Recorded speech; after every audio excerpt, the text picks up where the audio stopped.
추석 명절을 앞두고 지금 살림살이 나아지셨습니까? 이렇게 여쭤보면 실례겠죠.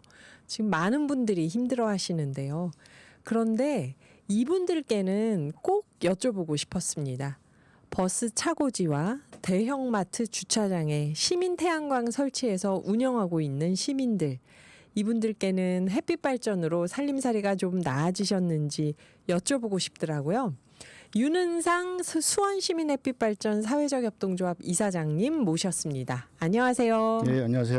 살림살이가 어떻게 좀 나아지셨는지요? 일단 뭐 규모나 매출이나 네. 많이 나아졌죠. 네, 흐뭇한 표정으로 말씀하시니. 집 규모도 커졌고, 우리 뭐 회사로 말하면 이제 사업장의 규모나 숫자, 네. 그리고 또 거기에 참여하신 조합원들 숫자도 꽤 많이 늘었고요. 그러다 보니까 매출도 늘었고 대출도 늘었습니다. 대출도. 그런데 사업하시는 분들은 대출도 이렇게 그렇죠. 자산에 네. 포함시키시더라고요. 특이점이 있다면 예전에 초창기 공적 자금은 이제 직접 지원 받아서 조금 보조금을 많이 활용했다라면 네. 지금은 그런 부분들은 아주 많이 줄어들었고 거의 없다시피 하고 주로 이제 이자 지원, 네. 이게 지역 신협이라든가 지역 금융, 사회적 경제 지원, 뭐 신용 보증이라든가 이런 형태로 이자를 지원하는 간접적인 방식으로 지원하기 때문에 액수는 줄었지만 아마 재정 여력이 어느 정도 자구력이 있는 협동조합들은 그런 방식의 지원이 훨씬 더 사업하기 수월합니다. 실제로 재정을 운영하기. 네. 그래서 여러 가지 방식도 활용할 수 있는 방식도 다양해지고 좋아졌죠. 네. 공적 자금을 보조금을 가지고 운영하는 게 아니라 그 부분은 많이 줄어들고. 네, 또 좋아지셨다고 말씀하시니까 좋네요. 지금 다 힘들다고 하는데 좋은 데도 있어야죠. 한 군데쯤. 운영이 쉽다는 건 아니고요. 네네. 그리고 중요하게는 이제 수원 시민 햇빛펀드 조합원들이 직접 발전소 건립에 네. 참여하신 기금이 지금 우리 협동조합이 지금 12억 한 5천 정도 운영하고 있거든요. 네. 5%. 매년 5% 이자를 드리고 2년에 한 번씩 이제 원하시는 분들 원금을 상환해 드리고 그렇게 좀 단기적으로 운영을 하기 때문에 아주 수월하지는 않습니다. 압박감이 꽤 있는 편이고요. 네. 준비를 해야 되니까. 그러나 어쨌든 지역사회에 직접적으로 이익이 돌아가는 방식이기 때문에 네. 그런 방식이 이익 나눔의 방식으로 재생에는 이익 나눔의 방식으로는 아주 가장 좋은 방식에서 채택을 하고 있습니다. 물론 제도를 좀 바꿔주면 더 잘할 수 있는데 어쨌든 지금 현재 제도 조건에서는 그 방식이 가장 최선의 방식이어서 사회적 협동조합은 그런 방식으로 하고 계신다고요. 하고 있습니다. 이미 1년 동안 윤은상 이사장님 나오셔서 태양광의 모든 것을 짊어지고 가는 남자로 저희가 소개를 했는데 아시는 분들은 아시겠지만 또 방송 처음 들으시는 분들이 항상 계시니까요. 수원 시민햇빛발전 사회적 협동조합에서 운영하고 있는 햇빛 발전소 중에서 여러 개가 있지만 가장 큰 곳 두 군데 버스 차고지하고 대형마트 주차장 시설에 대해서 좀 소개를 해주신다면요. 예, 최근에 대표적인 이제 도시계획시설이라고 도시계획시설. 도시를 운영하기 위해서는 필수적인 것들이 이제 대중교통이 있는 거고요. 네.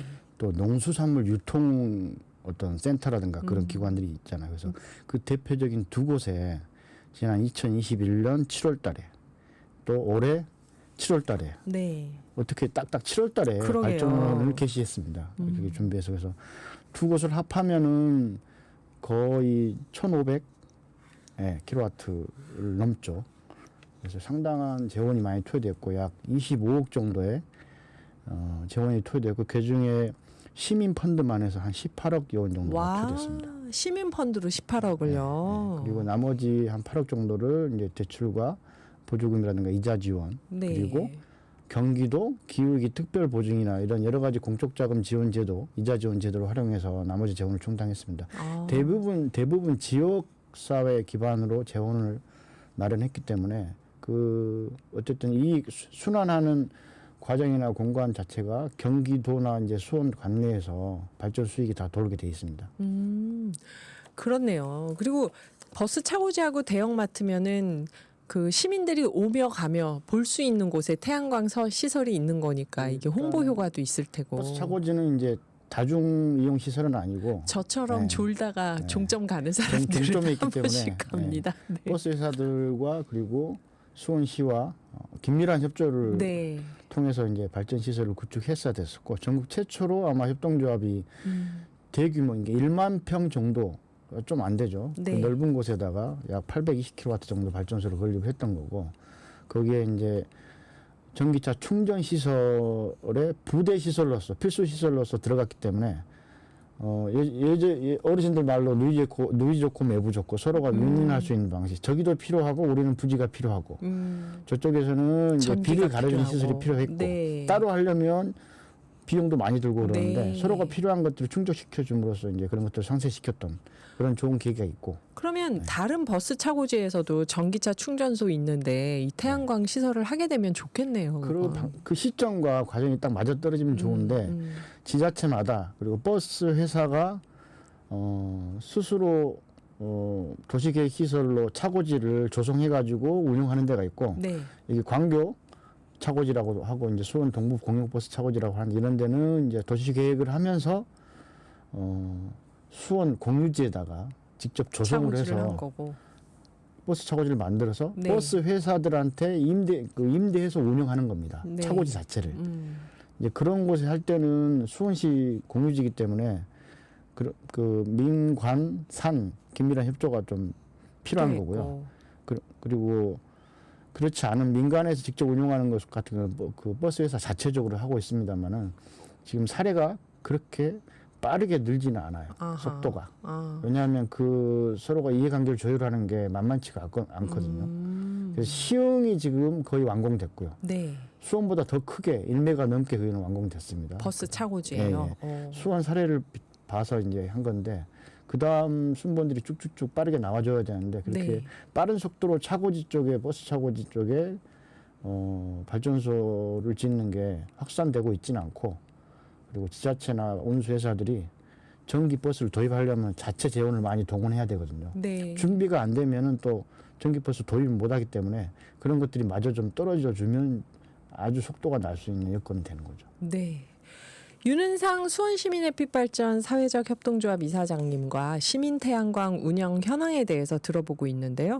저도 얼마 전에 수원 농수산물유통센터 하나로 클럽 갔었는데 이 주차장 태양광 보면서 윤 이사장님이 말씀하신 그거구나 하면서 봤었는데요. 우리 음악 듣고 5부에서 이야기 계속 이어가 보겠습니다. 4부에 이어서 윤은상 수원시민햇빛발전 사회적 협동조합 이사장님과 시민태양광 운영 현황에 대해서 들어보고 있는데요. 아까 그 얘기하다 저희 4부가 끝났죠. 수원 농수산물유통센터, 수원 하나로 클럽 주차장 여기 7월에 올리신 거잖아요. 네. 8월에 발전량이 어땠나요? 일단 여기가 가장 최근에 완공을 했기 때문에 네. 사용했던 모듈이나 이런 것들이 가장 최신형이고 최신형.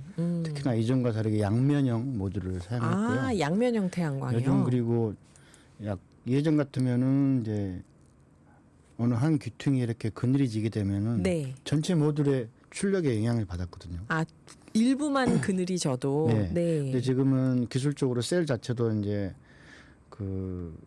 기술적 완성도가 좀 좋아져가지고 그러니까 영향을 받더라도 그 영향 자체가 광범위에 퍼지지 않게 집병렬 방식을 혼용해서 영향 범위가 아주 작게 이렇게 만들어졌거든요. 그런 것도 있을 거고 양면형인 것도 있을 거고 네. 그쪽이 이제 워낙 서쪽으로 마지막 해가 질 때까지 이제 마지막 해까지 다 받아 먹어서 그런지 아, 서쪽은 그럴 수 있겠네요. 마지막 사그라드는 해까지. 어쨌든 엄청난 효자 노릇을 하고 있습니다. 그러니까 평균 그러니까 그 같은 위치에 있는 발전소보다 그러니까 원래 위치가 좋은데 바로 옆에 또 저희가 운영하는 발전소가 있는데 그 발전소보다 발전 시간이 0.4시간이 더 나옵니다. 0.4%가 아닙니다. 네, 0.4시간이면 10% 정도 됩니다. 그러니까 이제 연 평균을 나중에 1년 운영해보고 비교해봐야 되는데 쉽게 말하면 8월달 그 하나로 클럽 발전소의 발전량과 그리고 아쉽지만 나눔 시폭이 그러니까 공용차고지 네. 발전소가 약 136kW가 공용차고지가 규모가 더 크거든요. 네, 네. 근데 발전량을 비교했더니 똑같습니다.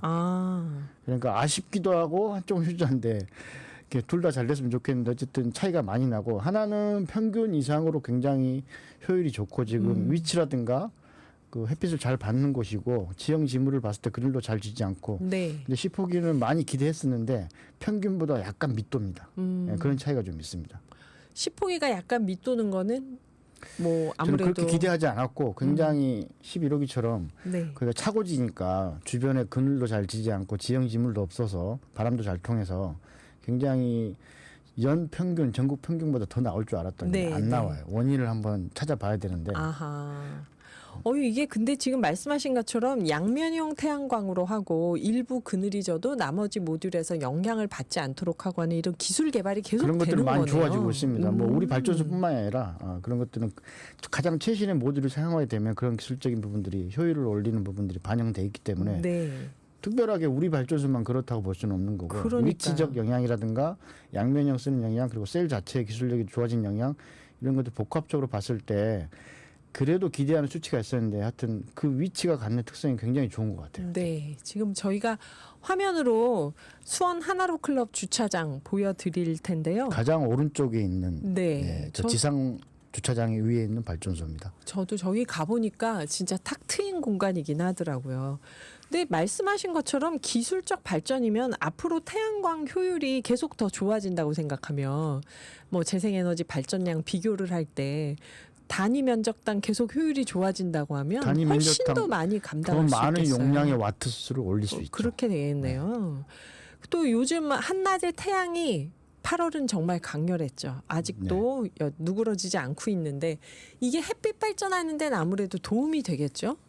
저희는 그러니까 이제 발전, 쐬면 잘 될 것 같은데. 그렇죠. 보통의 신이죠. 저도 그렇게 알았는데 기술적으로 가장 효율이 좋은 상태는 그 평상시 온도 보통 우리가 말하는 20도 전후로 가장 좋습니다. 그러니까 20도 전후가요. 전기 자체는 어차피 열을 내는 방식으로 예를 들면 이렇게 전등도 켜지고 그러니까 네. 부하라는 것은 이제 전류가 흘렀을 때 거기서 필요한 열을 내기 위해서 이제 난방을 할 수도 있고 네. 또 그리고 전기 빛을 조명을 만들 수 있는데 대부분 이제 열을 동반하는 방식이거든요. 어쨌든 예, 그렇기 때문에 효율 자체, 전기 기기의 효율 자체, 발전 기기도 효율 자체는 온도가 너무 과도하게 올라가면 떨어지게 돼 있습니다. 예, 그래서 적정한 온도가 좋은데 폭염이라든가 습도가 굉장히 높게 되면 원래 그 전력 발전소가 가지고 있는 그리고 주변 기기들이 가지고 있는 효율보다 더 낮게 나오게 돼 있죠. 아, 그래서 컴퓨터나 핸드폰이나 이런 것도 너무 뜨거운데 놓지 예, 말라고 하는 전기는 게 열하고 거의 직접적으로 연관돼 있기 때문에 그렇습니다. 그렇구나. 지금 버스 차고지 시민 태양광 설치도 지금 하나로 클럽보다 효율은 조금 떨어진다고 했지만 이게 21년부터면은 한 3년 운영을 한 거네요. 그렇죠? 예, 그렇죠.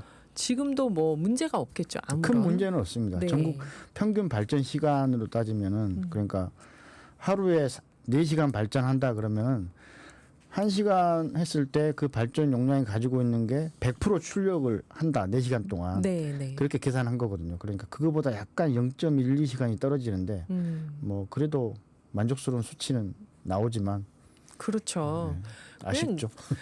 그 수원 시민햇빛발전 사회적 협동조합이 지금 뭐 이렇게 해서 탄탄대로로 가는구나 이런 생각이 드는데 이런 햇빛 발전 소득이 저는 조합원들에게 배당금으로 나눠진다고 처음엔 알고 있다가 사회적 협동조합은 배당을 하지 않는다고 해서 조금 놀랐었는데 법으로 못하게 해놓은 거죠. 네, 그러면은 배당을 안 하는 걸 전제로 하고 사회적 협동조합을 만드셨잖아요. 이게 그렇죠.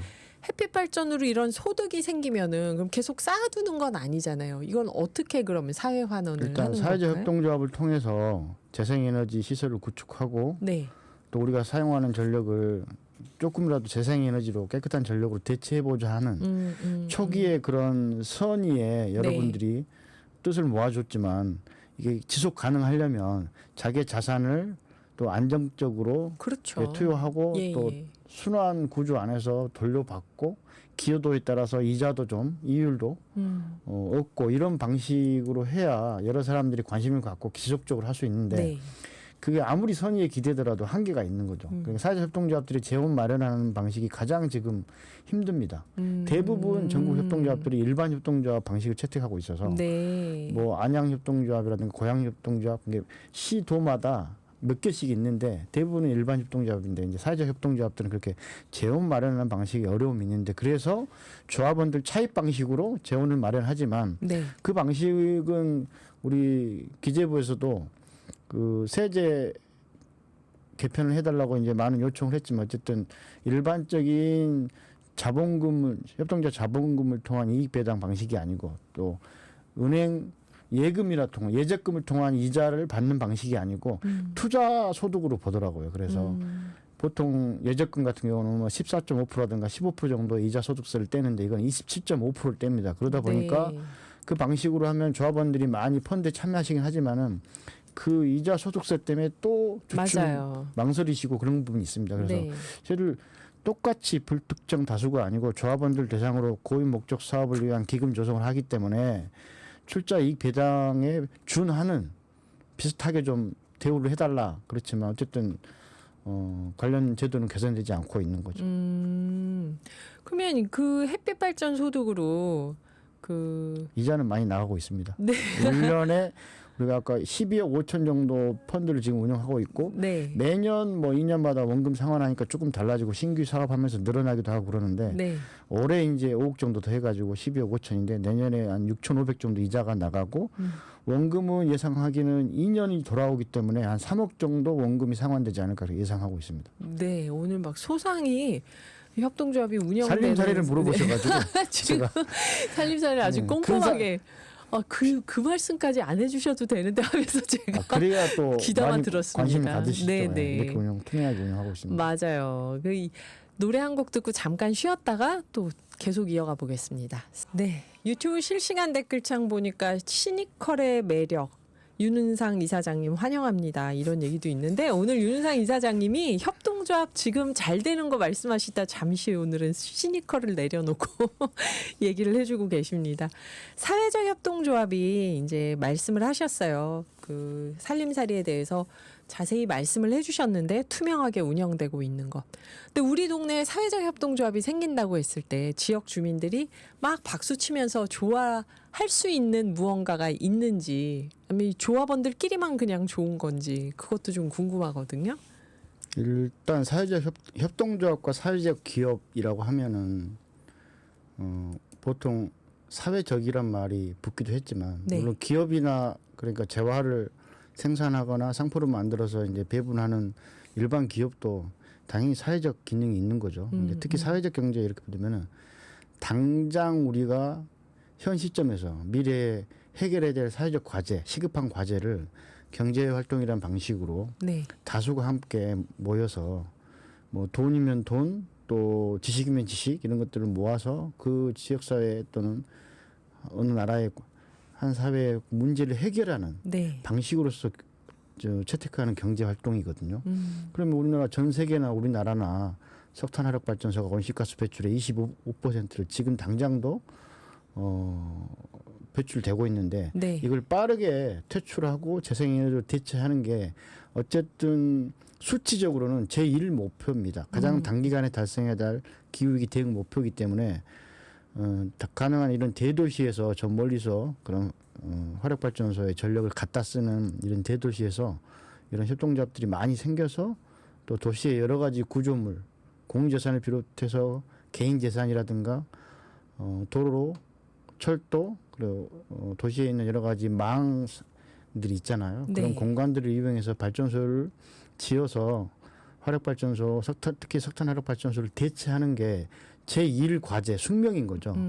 그래서 어떻게 보면 각자 개인의 직접 이익이 뭐냐 그렇지만 어쨌든 우리 주변에서 석탄 화력발전소를 빨리 퇴출시켜서 기후에 대응할 수 있는 가장 시급한 방식이기 때문에 그런 방식을 채택하고 있는 거고 또 그러면서 동시에 그 이익을 지역 경제에 또 직접적인 조합으로 참여하신 분들한테 이익을 나누고 저희들은 이제 에너지 복지라든가 나무 심기라든가 미니 태양광 보급이라든가 그리고 공익 활동하는 특히 단체에 네. 우리가 이제 활동에 좀 도움이 되고자 어떤 시설 지원이라든가 이런 것들도 하고 있거든요. 그래서 여러 가지 지역사회 공익 활동 할 수 있는 사업 방식들을 찾고 있습니다. 거기에 또 재원을 투여하는 활동도 하고 있고요. 네. 잠시 행정안전부에서 알림 말씀이 있습니다. 추석 연휴를 앞두고 벌초와 등산을 위해 숲을 찾게 되는 일이 많아질 것으로 예상되어서 벌쏘임 사고 예방을 위해 다음 사항을 꼭 지켜주세요. 밝은 색의 긴 옷과 챙이 넓은 모자를 착용한다. 단 음식을 가져가거나 향수를 뿌리지 않는다. 벌이 근처에 맴돌 경우 동작이 큰 행동을 하지 않고 고개를 숙여서 천천히 자리를 피한다. 벌이 달려들어 쏘였을 경우 머리를 감싸고 최소 20m 이상 최대한 빨리 도망친다. 상처를 비누와 물로 씻고 통증이 심한 경우 얼음 주머니로 냉찜질을 한다. 이상 행정안전부에서 알려드렸습니다. 네, 벌이 뭐 태양광 발전판에 와서 부딪히거나 이런 일은 잘 없겠죠, 선생님. 아무래도 숲풀이라든가 숲이 가까운 전답이라든가 그런데 태양광을 시설이 하면 들어와 있으면 그 아래쪽에 벌집이 들어설 확률도 있다. 확률도 있죠. 네. 딱 짓기 좋잖아요.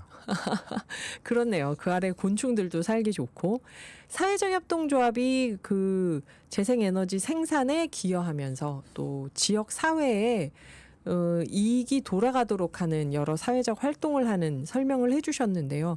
그러면 앞으로 우리 사회 곳곳에서 꼭 재생에너지가 아니더라도 이런 사회적 협동조합들이 많이 생길까요? 어떻게 보세요? 아무래도 오늘도 지금 직접 확인하고 있지만은 폭염이라든가 기후위기 자체는 일반화되잖아요. 네네. 그러면 삶의 여건 자체는 취약해질 수밖에 없고 거기에 맞춰서 폭증하는 공공 인프라의 수요를 이제 공공 예산으로 충당해야 되는데 그만큼 돌봄이라든가 주거라든가 대중교통이라든가 이런 쪽에 예를 들면 사회적 수요가 네.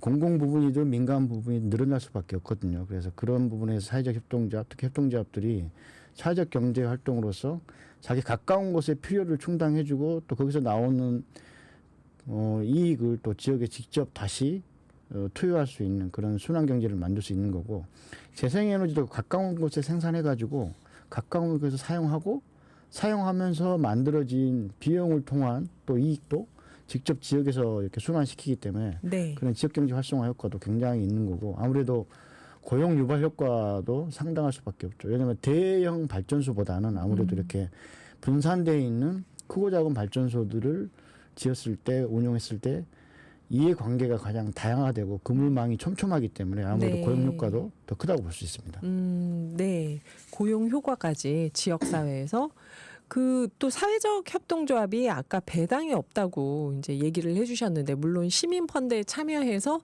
이익을 나누긴 하지만 그 경우엔 또 이자 때문에 소득세를 많이 내야 되고 그러면 배당이 없다는 걸 알면서도 사회적 협동조합에 기꺼이 출자하시는 분들은 어떤 마음일까요? 초기에 이런 목적으로 조합을 창립할 때 좀 선한 뜻을 가지고 해주셨던 분들이고 그 이후에는 이제 해피펀드라든가 이런 다른 방식으로 재원을 조달하고 있습니다. 그래서 네. 제가 봐서는 협동조합 기본법이 좀 개선되고 사회적 협동조합도 출자라든가 금융, 자체 금융, 공제회라든가 그런 방식으로 자체 재원을 조합원들을 통해서 조달하고 또 거기서 발생한 이익을 같이 나눌 수 있게끔 제도를 좀 바꿔줘야 이런 협동조합 활성화되지 않겠습니까?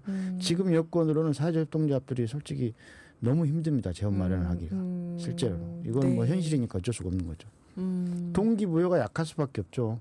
100만 시민들한테 한정없이 선한 뜻으로만 아무 피드백도 없는데 네. 물론 사회적 피드백이 있는 거죠. 실제로. 네. 전반적인 이익은 있고 그 자체가 강력하긴 하지만은 그 피부에 와닿는 이익과 손으로 만질 수 있는 동기부여가 있어야 된다고 보거든요. 네. 그렇기 때문에 그런 양자 간의 사회적 동기, 개인적 동기가 강해질 수 있는 협동조합이 활성화될 수 있는 제도 기반이 마련돼야 된다. 그래서 사회적 협동조합들도 자체적으로 재원을 조달할 수 있는 그리고 거기에 이자 특별소득세를 보통 예적금 정도의 대우를 해줄 수 있는 그런 제도 개선이 필요하다. 그렇게 기대를 하고 있고 개선을 위해서 많이 노력하고 있는데 어쨌든 더디게는 가고 있습니다. 네. 1분 정도만 끝으로 청취자분들께 하시고 싶은 말씀 정리해 주신다면요. 앞서 이제 노광윤 PD님이 기후위기 앱 경기도 앱이 40만 가입자가 돌파했다고 그러잖아요. 네. 원래 올해 경기도 재생에너지 100만 도민행동 이렇게 출발했었거든요. 이게 뭐냐 하면은 재생에너지 협동조합으로 출자를 하든 네. 그럼 협동조합에서 조합원이 돼서 조합원 가족이 되든 그리고 또는 해피펀드를 가입해서 협동조합의 사업에 참여를 하든, 그리고 거기서 파생되는 여러 가지 시공사라든가 안전관리라든가 그런 사업에 참여하는 도민들이 100만 명을 좀 올해 내년 안에 좀 돌파해보자. 특히나 조합원을 좀 많이 늘려보자. 네. 그런 방식의 슬로건을 만든 거였거든요. 근데 어쨌든 경기도 기후위기 앱 자체가 주는 시사점이 굉장히 큰 것 같습니다. 네. 아주 단순한 것 같지만 쉽게 실천할 수 있는 그런 참여 방식을 통해서 우리 재생에너지 협동조합에 지금 이제 협동조합이나 해피펀드가 약간 무거울 수는 있잖아요. 네. 그래서 우리 협동조합들도 그 외에 조합원 참여, 직접 참여 방식 외에 좀 이렇게 짧고 굵게 확장할 수 있는 방식이 없을까. 그런 것들을 고민해 볼 거고요. 어쨌든 저희들도 100만 도민 행동을 조직하고 있습니다. 100만 명 정도는 햇빛발전 협동조합의 네. 조합원 정도로 활동해 주셔야 된다. 그러면 거기서 나오는 효과, 경제적 효과, 또 정치권에 선한 영향을 미칠 수 있는 효과, 뭐 고용 효과라든가 이런 거 다양해지겠죠. 그래서 도민 여러분들이 많이 관심 가져주시기를 바랍니다. 네. 지금까지 윤은상 수원 시민햇빛발전 사회적 협동조합 이사장이었습니다. 감사합니다. 네, 고맙습니다.